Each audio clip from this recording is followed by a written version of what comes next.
turned 82 last month. My daughter organized a little party. She brought my grandkids up from Baltimore, bought a cake with candles, and I blew them all out in one breath. And she said, "Good job, Dad. You've still got it." And I smiled. I smiled the way you smile when you understand that the party isn't really for you. It's for them, to reassure themselves, to see you standing there, blowing out candles, eating cake, proving that you're still managing. I'm managing, yes. I'm still managing. But that's not what I want to talk about.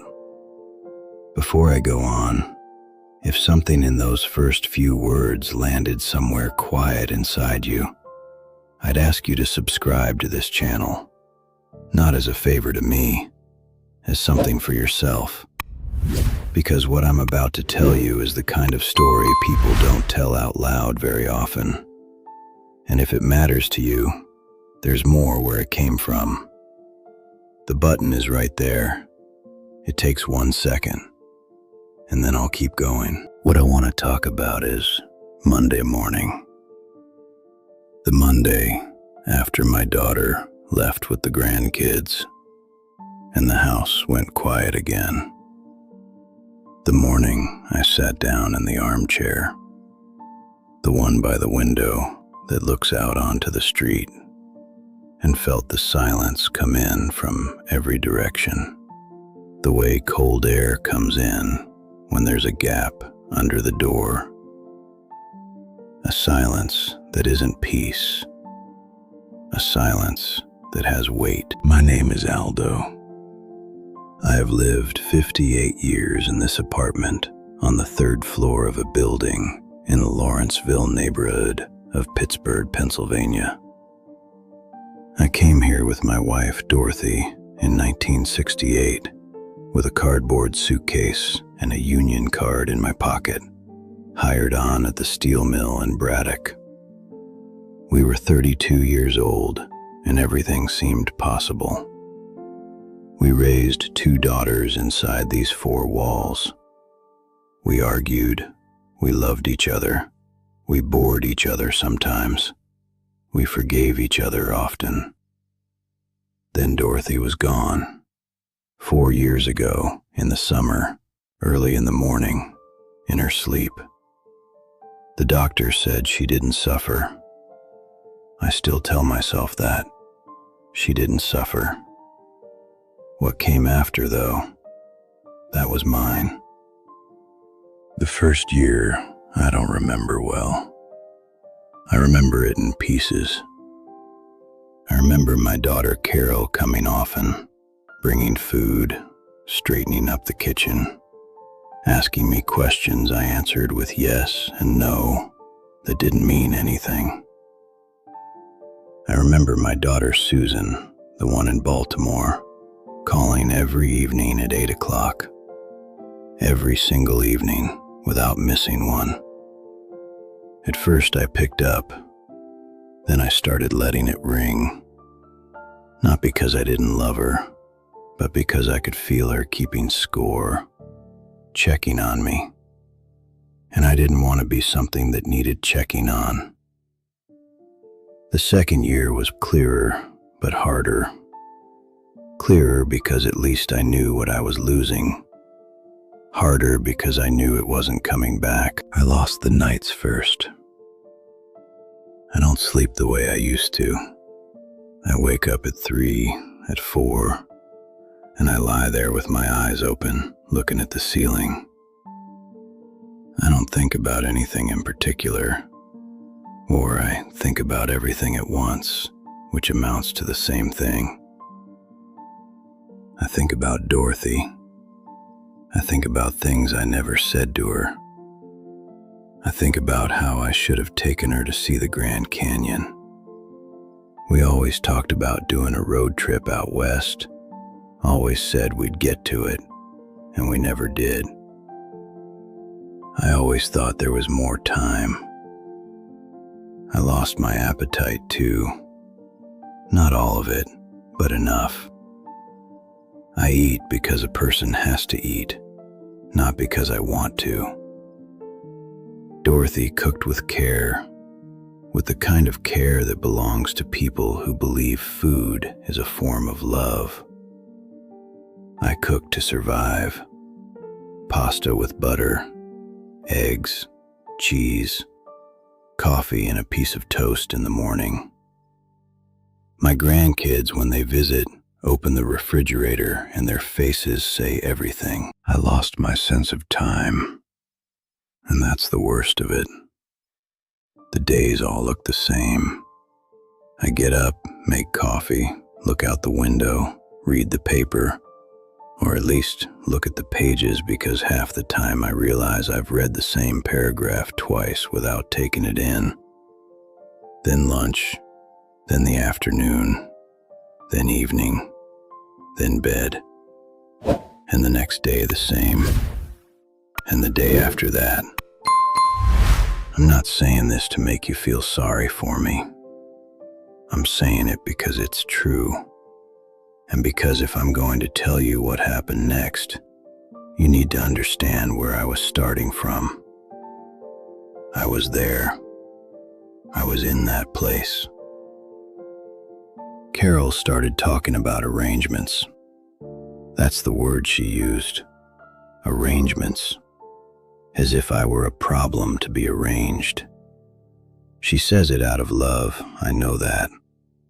But words choose something even when you don't know they're choosing. The first arrangement was coming to stay with her.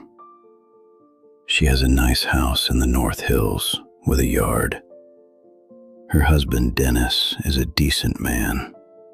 A little rigid, but decent. My grandkids are grown now. They have their own lives. I stayed there 3 weeks. 3 weeks that felt like 3 months. Carol was up at 6:30, got the kids to school, went to work. Dennis was out the door even before her. I'd find myself in a silent house. More silent than my own house, because at least my silence is familiar to me. We ate dinner together, but by 9 I was already in bed, because I didn't know what to do with myself in a house that wasn't mine. The chairs were in the wrong places. The bathroom faucets turned the opposite direction. The coffee tasted different. I know. Small things. But it's the small things that make you feel at home or make you feel lost. One afternoon, Dennis asked if I'd like him to take me for a walk. He said it kindly. He said it the way you say it to a child. Want me to take you?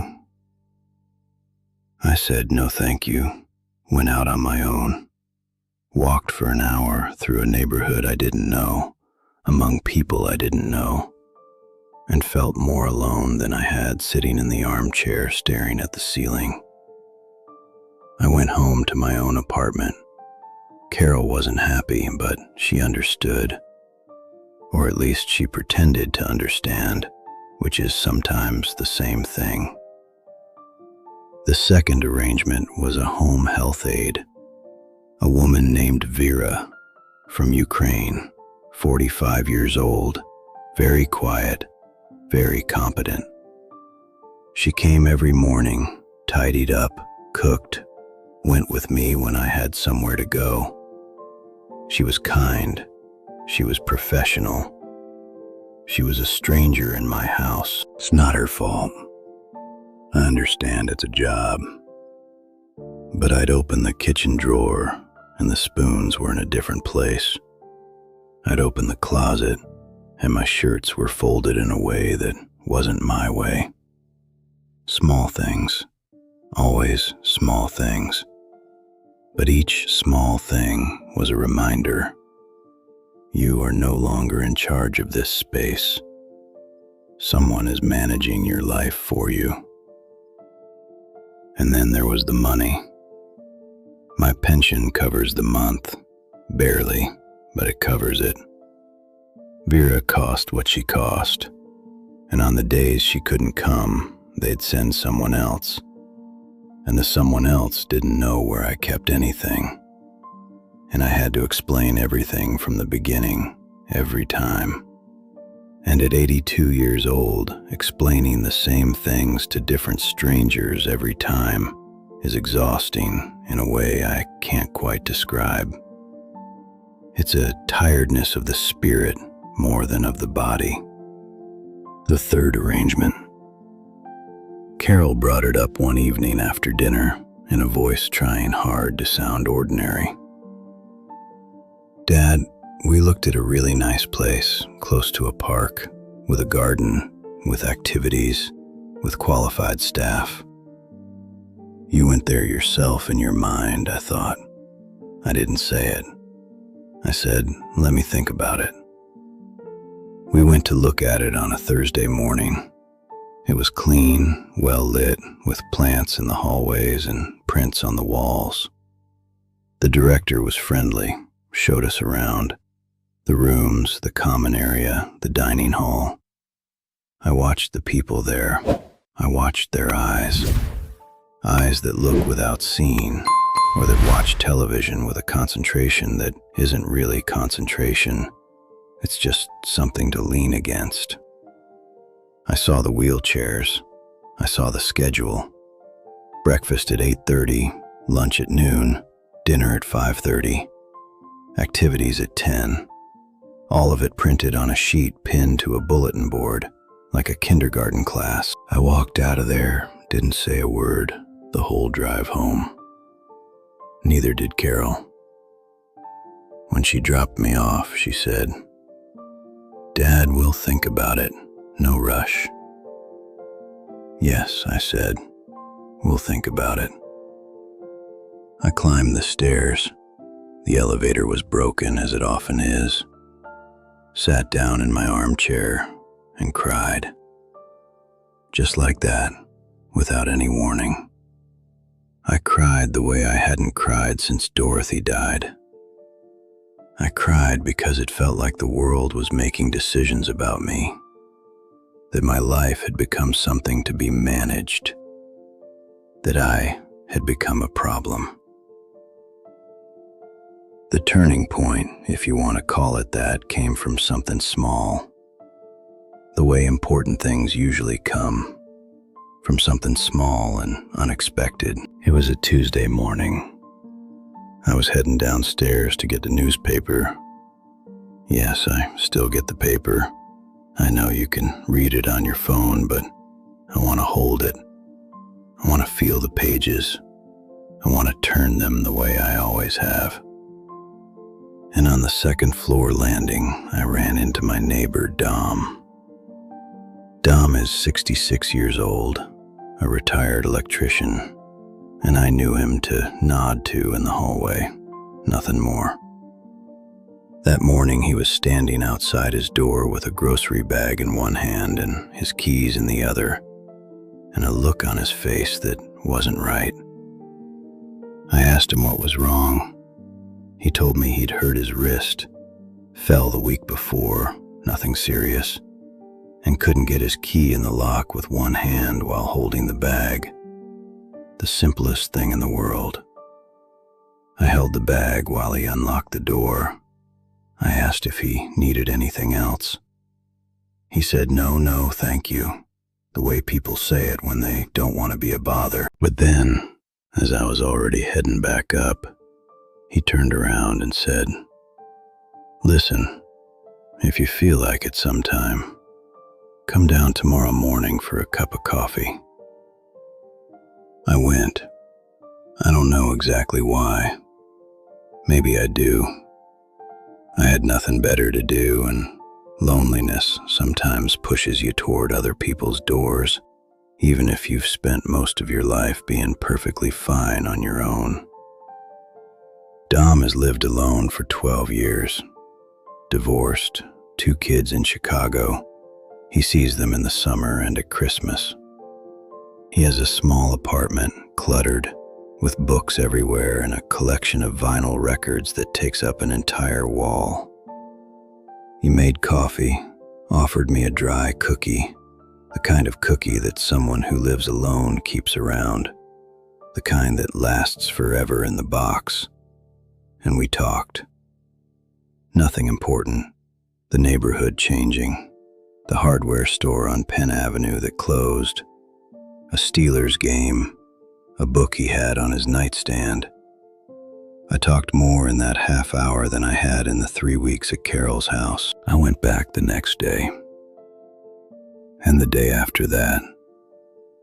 Not every day. We weren't that kind of friends, not at first, but often enough. Enough to understand that loneliness isn't a fixed state. It's a condition that moves, that opens and closes, that has its own rhythms, and that sometimes all it takes is one door opening to let a little air in. Then something else happened, something I wasn't expecting. There's a woman in our building, Margaret, 74 years old, retired school teacher, who has a grandson named Tyler.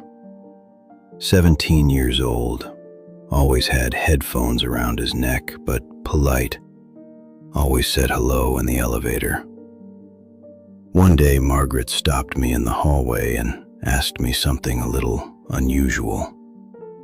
She said, "Aldo, do you know anything about computers?" "Enough," I said. "Work, banking, some things." She said, "My grandson has a school project. He needs to interview people from different generations about how technology has changed over their lifetimes. Do you think you'd have 10 minutes for him?" 10 minutes, I said. It turned into 2 hours. Tyler came with his laptop and a sheet of questions, real questions, thought-out questions. He asked me about the first television we had in the house, about our first telephone, about when computers arrived at work, about how I learned to use the internet. And I told him about the black and white TV my father bought in 1958, and how the neighbors used to come over to watch the game because we were the only ones on the block who had one. I told him about the fax machine and how it seemed like magic that a piece of paper could travel across the country in a minute. I told him about the first email I ever sent in 1997 and how I couldn't believe that something so small could carry words. Tyler listened. He really listened. Not the polite, patient attention people give old men to avoid seeming rude. He took notes. He asked follow-up questions that showed he was actually thinking about what I'd said.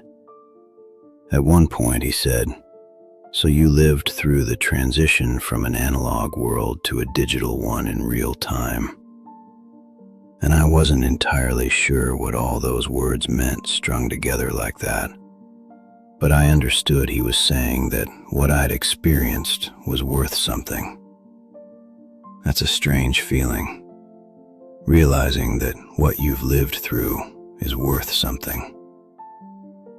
Tyler came back the following week to play me the finished project. He got a 94. He brought me a printed copy and left it with me. I still have it on the dresser. From there, things shifted, slowly, without me noticing at first. I started exchanging a few words with more people in the building. Not long conversations, not deep friendships, small things.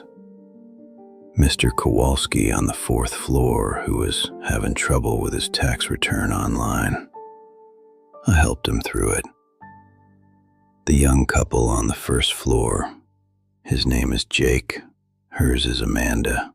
They have a 2-year-old, who asked one afternoon if I could watch the baby for an hour while they ran an urgent errand. The baby's name is Noah. Blonde hair, doesn't stay still for a second.